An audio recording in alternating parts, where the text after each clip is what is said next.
Next on PIJN News, Dr. Chaps reports on these important issues.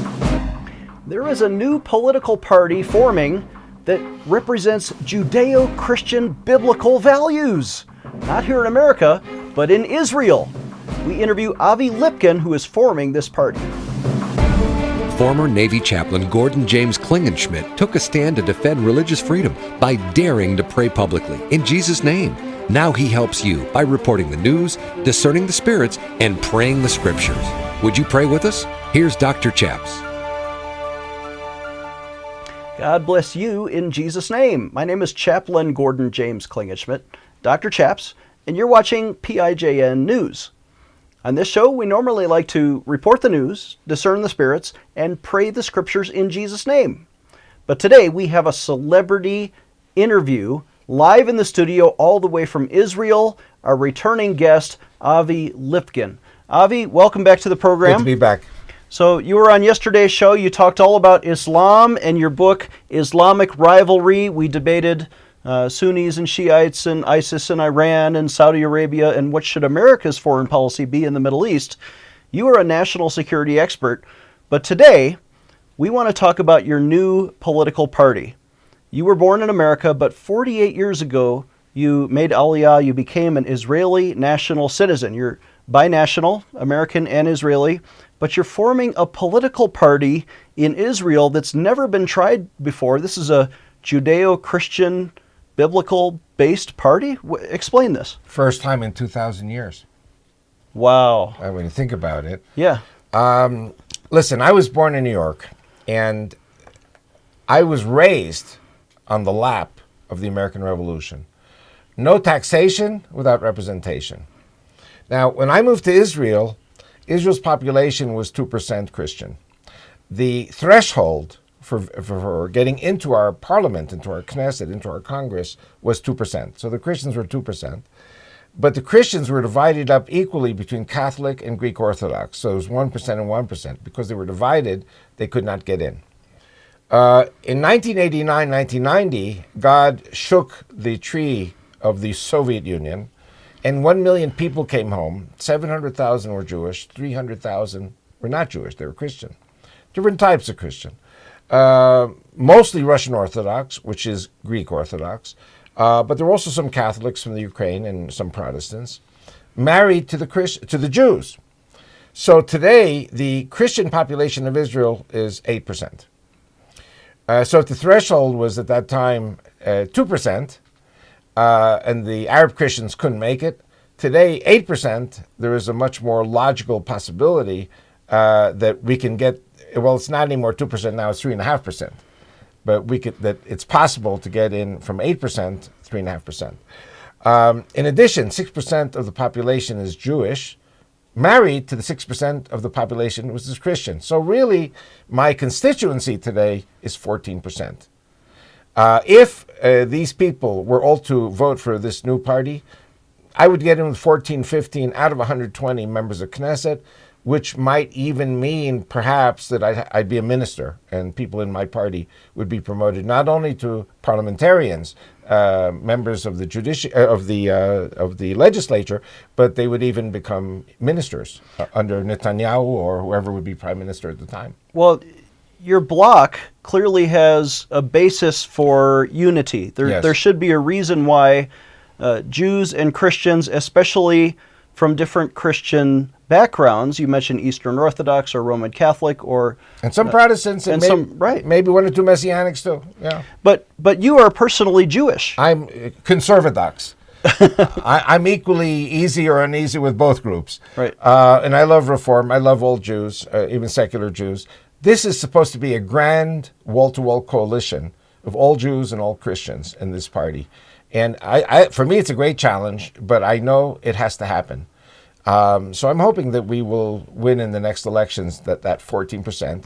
And if I'm right, and ISIS is indeed in the United States, in Canada, in Europe, in Latin America, there to catalog the Jews and then destroy the Jews, and catalog the Christians who are pro-Israel or married to the Jews and then destroy those Christians, we will be seeing so many Jews and Christians returning to the land 10 million, and our population today is 6.5 million, that this party will be the biggest party in the Knesset. Now, for those who are not familiar with Israeli politics, there are 120 members of the Israeli Knesset, which Right. would be the equivalent of our U.S. Congress in Yes. America. And there are about 12 political parties That are in. that have Right. earned enough votes as a bloc to get at least one or maybe three members of the Knesset. Right. But there are other political parties. You said yesterday there are about 33 political parties, Yes. and many of those don't have enough votes to get in the Knesset. Right. They were parties. They were the dream of a certain person, and he signed up 100 people, paid the $40,000. We have the 111 signatures. We have the $36,000 to register the party. Caleb Myers is our lawyer, and actually his whole office is. He's been a guest on our program. Yes, and so I've been working with Caleb already 11 years. It took us 11 years to get 111 signatures. When we submitted it to the government 3 months ago, the government said, "Oh, you've been taking 11 years to sign up 111 people because it's very hard to get people to sign up." He said, "Any signature over 6 months is invalidated." Oh, no. So I'm going You had back to start over. I have to start all over again. But the good news is the $36,000 is still in Caleb Myers' hands, so he didn't have to submit it to the government, thereby losing the money. And sometimes in legal cases you file and you pay and then you lose anyway. So we have the money. I have to provide addresses and professions of all the people who signed up. We're going to do all that when I get back. I have to redo everything. And they said also you have to take out the term Islamo-fascism and just say fascism because it's not politically correct. And I have to hold a party founders congress, which I'm going to do, and prove that everyone was invited and everyone showed up. I mean, these are all bureaucratic hurdles. I call it dress rehearsal. But the name of your party is Gush al-Tanachi. Yeah, which means the Tanakh block or the Old Testament block, because the Old Testament is the book of the Jews and the Christians together. The Jews, of course, later went into the Talmud. The Christians went into the New Testament. Terrific. And your book is called Israel's Bible Block. Yes. It's all about your political party and Correct. the movement you're trying to start there. Correct. And it's available on Amazon and Kindle and from my website, vicmord.com. We're going to take a short break. When we come back, I will ask Avi Lipkin what are the distinguishing principles of his political party. This is PIJN News, defending your religious freedom. Dr. Chaps will be right back.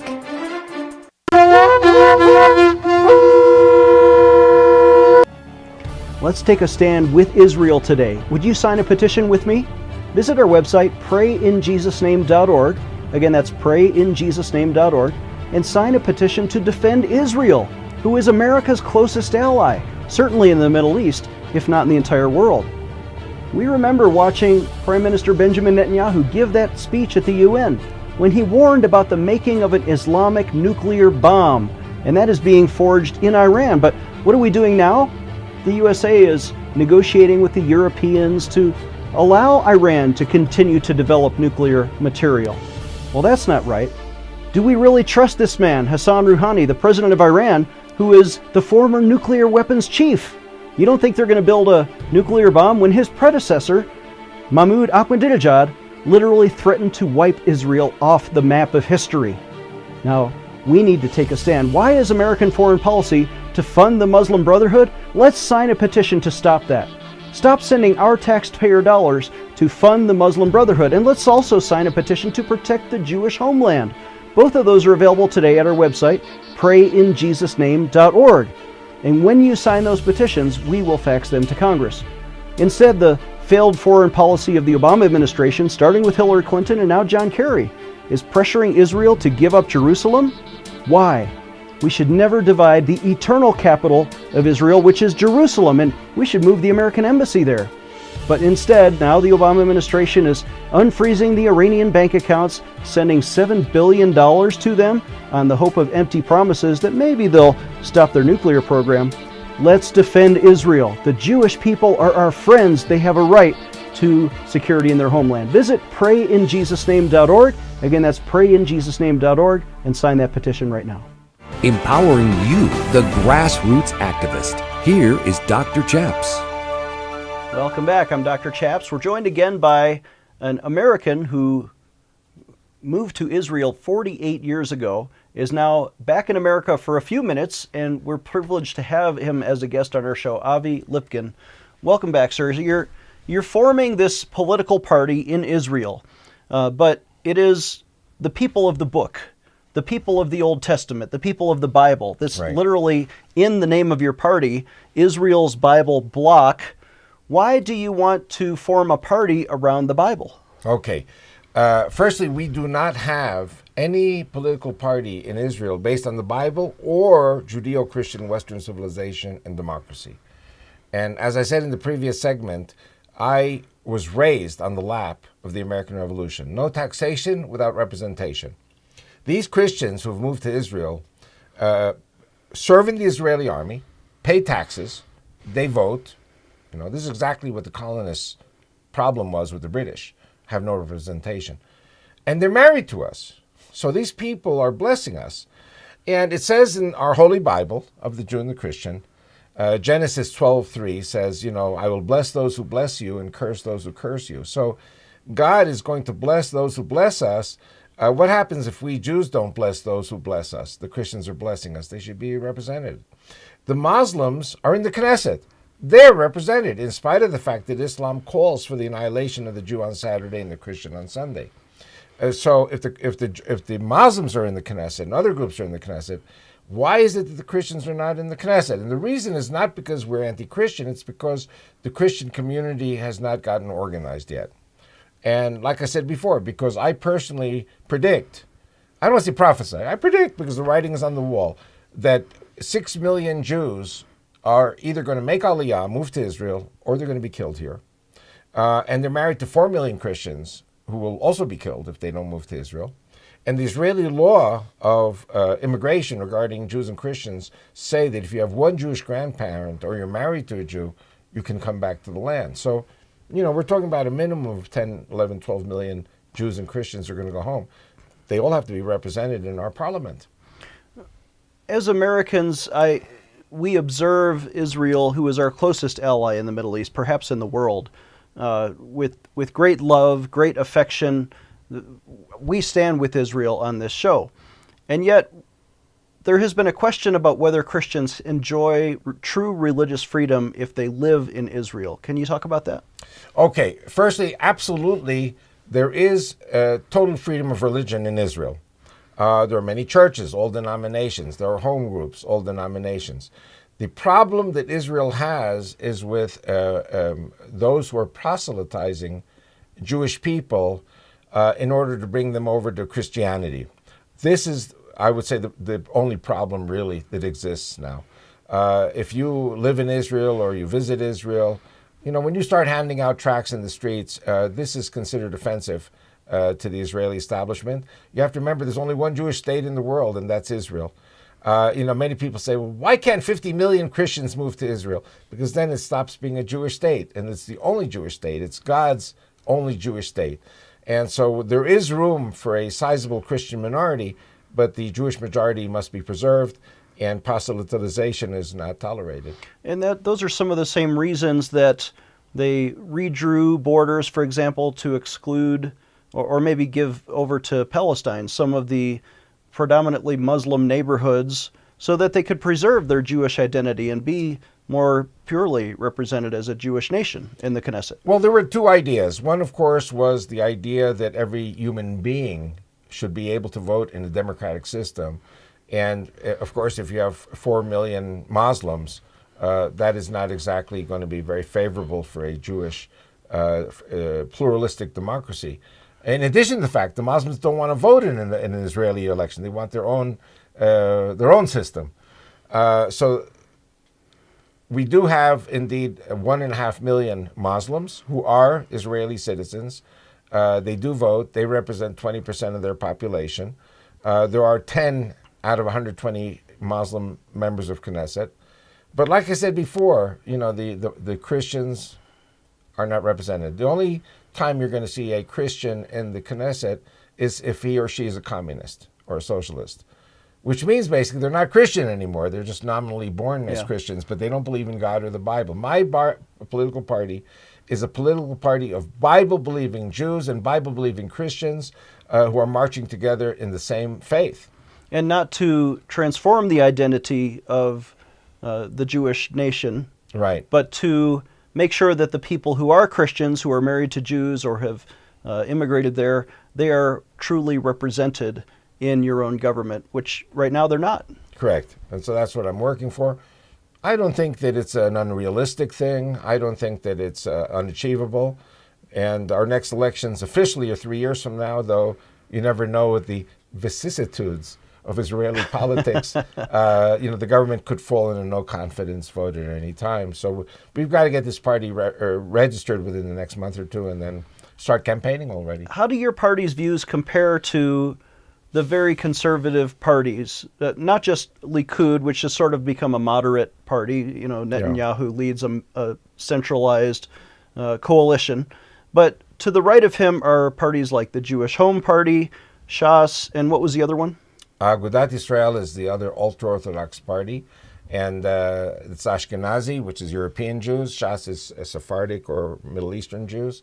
And Beit Yehudi, I used to be kind of torn between the Jewish Home and the Likud because they're both right-wing and I'm right-wing. But like I said before, what bothered me was that there was no Christian candidate in a secure slot to get into the Knesset. Every party has their first candidates get into the Knesset depending on the relative numbers. Israel is one constituency. It's 120 members of Knesset. You need 45,000 votes per member of Knesset. So, for example, if I get 140,000 votes, I'm the number one on my list. Number two is a Christian Arab woman, and she's going to get in. And then number three is a Jew. Number four is a Christian. So the odd numbers are Jewish, the even numbers are Christian. And there is no party in Israel that gives Christians any kind of representation.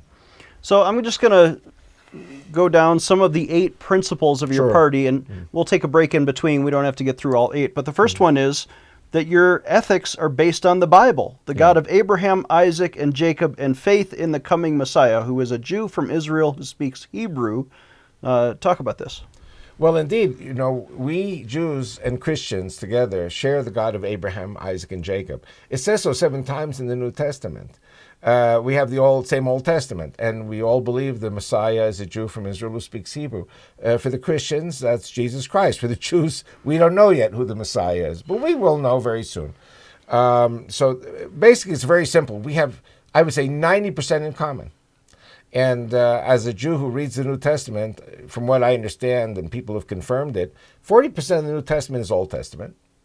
40% of the New Testament is Talmud. And that's 80%. 20% represents certain Greek philosophical approaches, which the rabbis also adopted, but in different terminology. Right. I'm thinking one day of writing a book about parallels between the Greek, the Christian, and the Jewish philosophy. And you went to rabbinical school? 3 years, yeah. We're going to take a short break. When we come back, we will ask Avi Lipkin to outline the rest of his political agenda. Giving you a megaphone in Washington, D.C. Dr. Chaps will be right back. Let's take a stand with Israel today. Would you sign a petition with me? Visit our website, prayinjesusname.org. Again, that's prayinjesusname.org. And sign a petition to defend Israel, who is America's closest ally, certainly in the Middle East, if not in the entire world. We remember watching Prime Minister Benjamin Netanyahu give that speech at the UN when he warned about the making of an Islamic nuclear bomb, and that is being forged in Iran. But what are we doing now? The USA is negotiating with the Europeans to allow Iran to continue to develop nuclear material. Well, that's not right. Do we really trust this man, Hassan Rouhani, the president of Iran, who is the former nuclear weapons chief? You don't think they're going to build a nuclear bomb when his predecessor, Mahmoud Ahmadinejad, literally threatened to wipe Israel off the map of history? Now, we need to take a stand. Why is American foreign policy to fund the Muslim Brotherhood? Let's sign a petition to stop that. Stop sending our taxpayer dollars to fund the Muslim Brotherhood. And let's also sign a petition to protect the Jewish homeland. Both of those are available today at our website, prayinjesusname.org. And when you sign those petitions, we will fax them to Congress. Instead, the failed foreign policy of the Obama administration, starting with Hillary Clinton and now John Kerry, is pressuring Israel to give up Jerusalem. Why? we should never divide the eternal capital of Israel, which is Jerusalem, and we should move the American embassy there. But instead, now the Obama administration is unfreezing the Iranian bank accounts, sending $7 billion to them on the hope of empty promises that maybe they'll stop their nuclear program. Let's defend Israel. The Jewish people are our friends. They have a right to security in their homeland. Visit prayinjesusname.org. Again, that's prayinjesusname.org, and sign that petition right now. He is the intersection of church and state. Here is Dr. Chaps. Welcome back. I'm Dr. Chaps. We're joined again by Avi Lipkin. Avi, talk about the biblical borders of Israel. Well, God is sovereign, and God says in Deuteronomy 11, sovereignly, that Israel's borders will extend from the Mediterranean to the Euphrates and from Lebanon to the Great Desert. The Great Desert is Saudi, okay? And I prove it in my book number 6, which is called Return to Mecca. We were there, and we will be going back, and the Muslims know it. So our borders will eventually take those shapes, as God said. I don't think it'll take too long. I think ISIS is going to so overturn the apple cart that Israel will have no choice but to fight ISIS, defeat ISIS, and we're going to end up with new borders. The Christians are going to be annihilated unless the Jews go in and defend them in Syria, Lebanon, and Iraq. And that is one of the 8 principles of your party, is to have, basically land state, which is based on the promises of the Bible. You also talk about Islamofascism and terrorism, that your political party, one of your core tenets, is to fight against that. Yes. Indeed, as I mentioned off the air, I had a meeting with the Vatican ambassador, Pietro Sambi, and we were lamenting the exodus of Christians from Bethlehem and other Christian areas in Judea, Samaria, Jerusalem, Gaza. It is not the Jews torturing, killing, and exiling the Christians. It's the Muslims. And so the purpose of my party will be to defend the Christians in their homes, protect them, and not allow the Muslims to kill them. So talk about immigration policy. We here in America have been struggling this year in an election year with what should America's immigration policy be, especially toward, for example, Syrian refugees. But Israel has their own special concerns. Yes, indeed. Obviously, Israel is not open to massive immigration of anyone other than Jews. And even Jewish immigration, there are only 6-7 million Jews outside of Israel as compared to 6 million that we have now. There will be some immigration, I would say up to 4 million Christians, who are married to Jews or descended from one Jewish grandparent by Israeli law. And so we will see, I believe, 6 million Jewish immigrants potentially and 4 million Christians potentially. And our borders will be expanded. There's also one of your 8 principles is you want to correct this tragedy, which is 3 million Jews leaving Israel over the last 57 years. Nobody knows about this. Yes, indeed. Israel did not exist 150 years ago. Mark Twain wrote about this in his book in 1867, Innocents Abroad. And the country was so forlorn, it was so deplorable. You know, the trees are chopped down by the Turks, sand dunes, malarial swamps.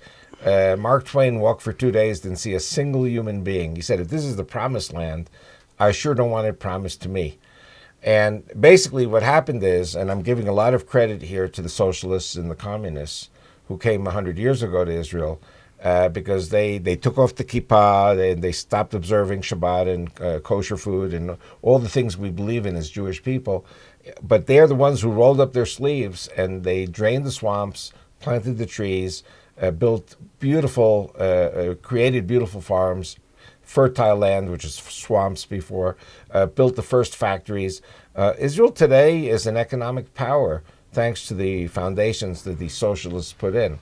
But what happened is, as they succeeded, more and more of the Western Jews and Christians came in and made their contribution as well. So basically, we're going through first stage, we're going into second stage. Second stage is that socialism is finished. Well, you talk about Western civilization. This is part of your party's platform, not just Judeo-Christian, Right. but Western democracy. How does that fit in? Well, democracy is a very unusual little baby, and it is something which even a country like India, which is Hindu, but the British instilled in them democracy. India is the biggest democracy in the world. It's 1 billion people. After World War II, General Douglas MacArthur turned Japan into a Shinto democratic country. And so they have Judeo-Christian Western civilization democracy. And one of the things I'm saying, indeed, is that I believe the day will come that Arabs will live in democracy. And, of course, my wife picked up broadcasts where the Saudis were saying, democracy over our dead body. There'll never be democracy in Islam. I think, as I mentioned in the previous program, that I think Islam will be banned by the globalists, the one world government, when ISIS goes nuts. When Islam is banned, then there will be the possibility to force the Muslims to accept democracy. And in the end, the Muslims will finally have a life. Talk about your wife, Rachel, briefly. Yes, Rachel, the love of my life, is a very, very special lady. I met her on a bus. It was hate at first sight. I yelled at her. And then I realized I was yelling at the wrong person. It was somebody else I should have been yelling at. And when she told me she was from Egypt, I said, can I interview you? I'm editor of an English language newspaper at Hebrew University. And I ended up carrying her shopping bags to her dorm room. And 2 years later, we got married. And she's been my teacher. And she was in the Israeli, I don't want to say intelligence. She was a radio TV monitor. She monitored radio, TV, and computer broadcasts. And she's been my teacher. And I think the very first thing she'd said to me over that first cup of coffee, she said to me, the Christians and the Jews are not two peoples. The Christians and the Jews are one people. We're the people of the book, the Bible. And now you're founding the party of the book. Your political party and your book are called Israel's Bible Block. Where can people find this? This is on Amazon, it's on Kindle, and it's also on my website, vicmord.com. And just to finish the story, though, she said to me, because as a Jew raised in the United States, I felt more of a kinship with the Muslims because we were allies in Spain in 1492. And I hated the Catholics. And finally, I realized that the truth is, when my wife said it to me, that the Jews and the Christians are brothers and sisters. The Muslims are great people, but they have another God, they have another book called the Quran, and they have another Messiah who wants to kill the Jews on Saturday and Christians on Sunday. So obviously the Jews and the Christians are together, and Islam is the antithesis to Judeo-Christianity. Thank you so much. Avi Lipkin is a scholar, and it's a treat to have him on our program. PrayInJesusName.org is our website. We're out of time. We'll see you next time. Chaplain Klingenschmitt is a graduate of the U.S. Air Force Academy who earned his Ph.D. in theology from Regent University. As a former Navy chaplain, by taking a public stand for freedom of speech and religious expression, and by sacrificing his own 16-year career and $1 million pension, he was vindicated by the U.S. Congress, who changed the law and restored freedom for military chaplains to pray in Jesus' name. Dr. Chaps needs your financial support to stay on the air. Would you please send your best donation today? Please visit PrayInJesusName.org to donate online. Or you can mail a check to Pray in Jesus' Name Ministries, Post Office Box 77077, Colorado Springs, Colorado 80970. You can also call us toll-free right now at 866-OBEY-GOD. That's 866-OBEY-GOD. Please sign up for our free emails at PrayInJesusName.org. Again, that's PrayInJesusName.org.